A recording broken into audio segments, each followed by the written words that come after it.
G'day. That's the yellow-throated toucan.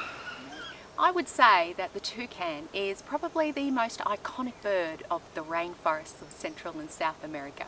The toucan's most recognisable feature would have to be their bill, and in some cases it measures over half their body length.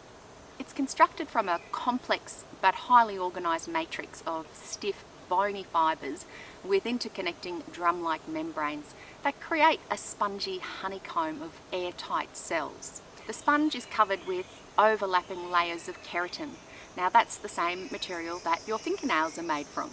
On the sides of the bill there are serrations that look like teeth, and this led the early naturalists to believe that these birds were possibly carnivorous and used their bill to catch fish. Although we know that they predominantly eat fruit, they are also known to eat small animals such as baby birds and eggs and even small lizards. And they like to feed their young this high protein food to help them grow big and strong.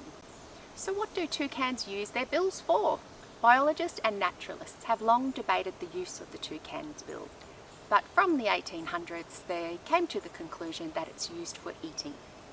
The toucan can reach and devour immense quantities of fruit found on the crowns of the large trees here in South America. And it does this with its large bill whilst remaining seated away from the very end of the thin branches. Toucans grab berries and fruit with the tip of the bill, which they then flip into their throat by tossing their head back. In 2009, however, a completely new theory was put forward.